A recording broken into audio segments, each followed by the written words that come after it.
Well, good morning, Codger Biker here. Look at me in my winter plumage. Good job I've got heated grips.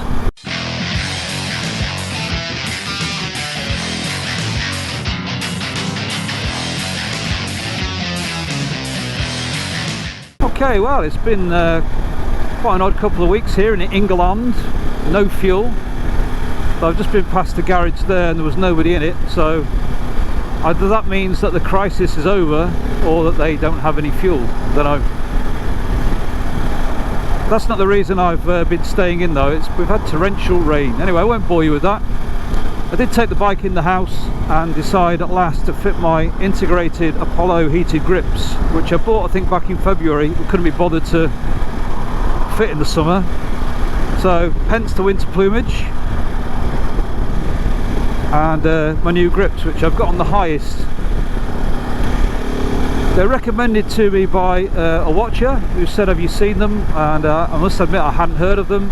Had quite a problem getting them, but in the end they arrived and I put them in a cupboard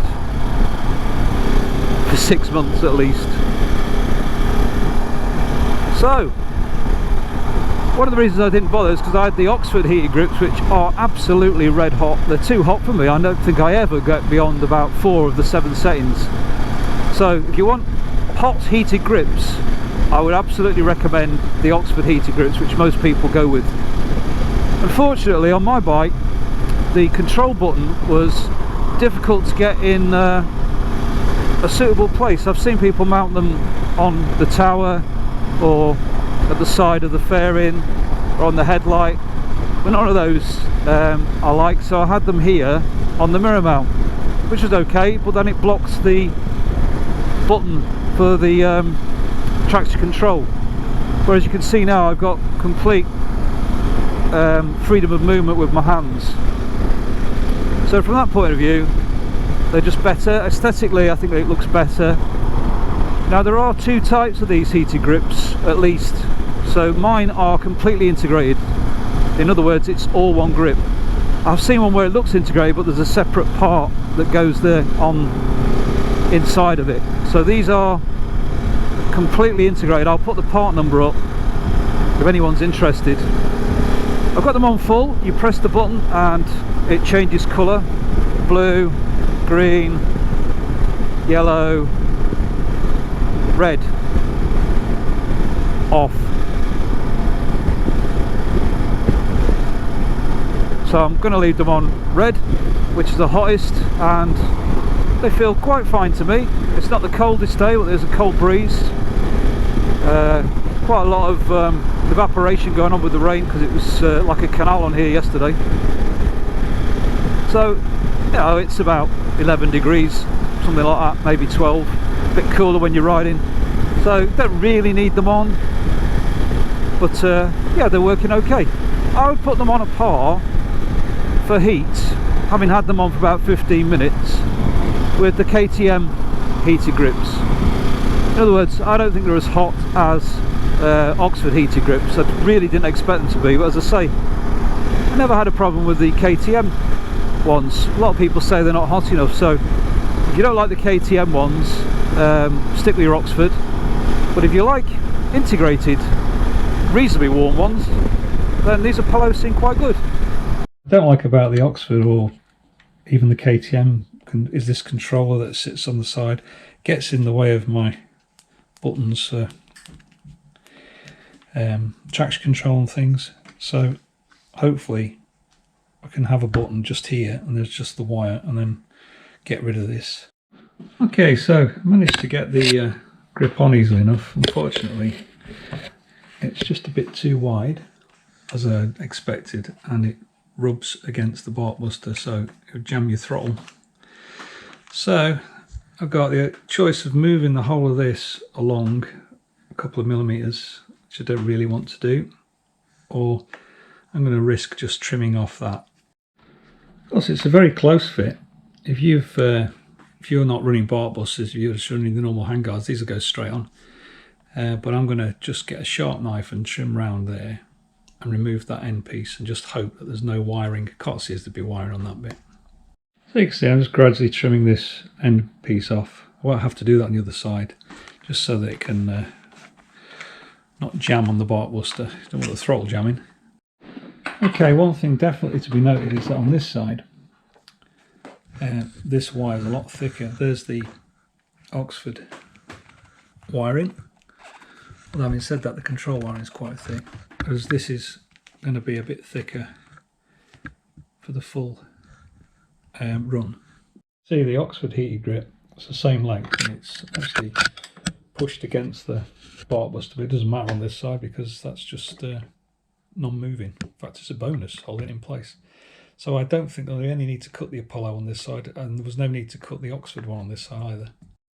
So with the new grip in place, you can see how the button integrates into the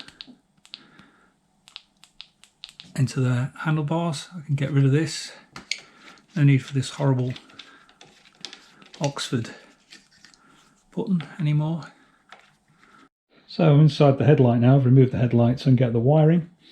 The Oxford grips, you can see that the left and right come in here, and then the feed to the switch is there, and they're all fed from this line here through a fuse, through shrink wrapped and amalgamated waterproof taped up double insulation to a connector which is switched. So that's a switched 10 amp line. There's a 4 amp fuse in there. There's a 4 amp fuse in the new heated grips as well, so they should be perfectly fine. You can run them off the unswitched line. They're supposed to detect voltage and shut down, same as the Oxford, they claim, but I prefer to have them on the switch line. Here's a piece that wires into the headlight. Comes with quite a lot of cable. I've cut it down. So there's a fuse in it, a 4 amp fuse there, which is a car type one, or a bike one actually. You just pull that out, change it if anything went wrong. And then you feed from the throttle side is a single one, the other side has 2 for the controller. So that's all you need to fit inside your headlight. As long as you can fit that in, the rest of it is straightforward. And as I say, I'm going to feed that to a switched 12 volt supply. Okay, a quick test before I start tidying the wiring up. So, powered up, the bike's on. Let's just turn them on. One quick: blue, green, yellow, orange, red, off. Turn it on, hold it for 3 seconds. 1, 2, 3. I think that turns them off. Turn it on. So I'm on yellow, hold it in for 3 seconds, turns off, turn it back on, comes back on yellow. All right.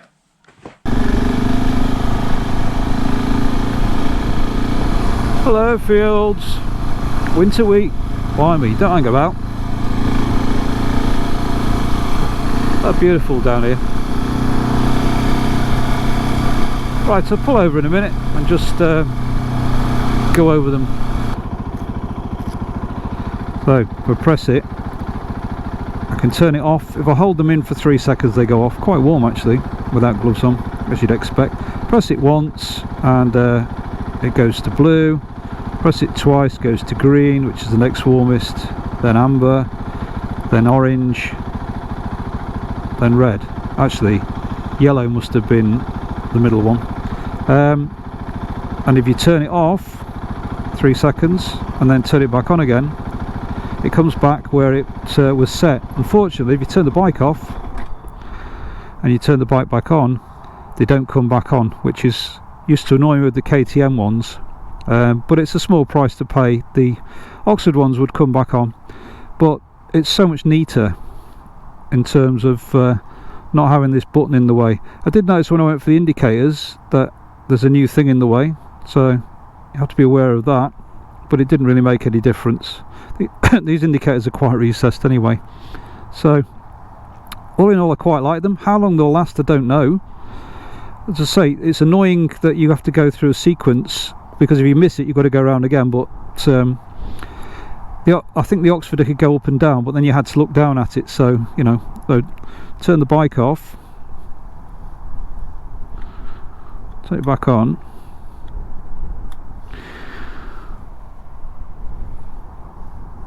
and yeah, they haven't come back on. Hold the button in for a second and they go back to where they were before.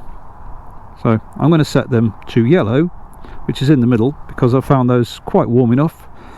They're not as hot as the Oxford heated grips, I would say they're equivalent to about 4 or 5 on the Oxford. So if you want a really hot heated grip, stick with the Oxford. If you want a neat one, these are the job. As you can see, I did trim the end of that. I could have shifted the throttle tube and everything inward, but I just prefer to leave all this be as much as possible, and it doesn't bother me. And if you haven't got bark busters, if you're just using the stock hand guards, then you know you'll be fine. And fall over. What a place to fall over. Right, that's hopefully I think I've covered how I did it in the video. I'm going to ride around a little bit. You can see there's had a lot of water, and then head off home while the sun is shining. Have a great autumn.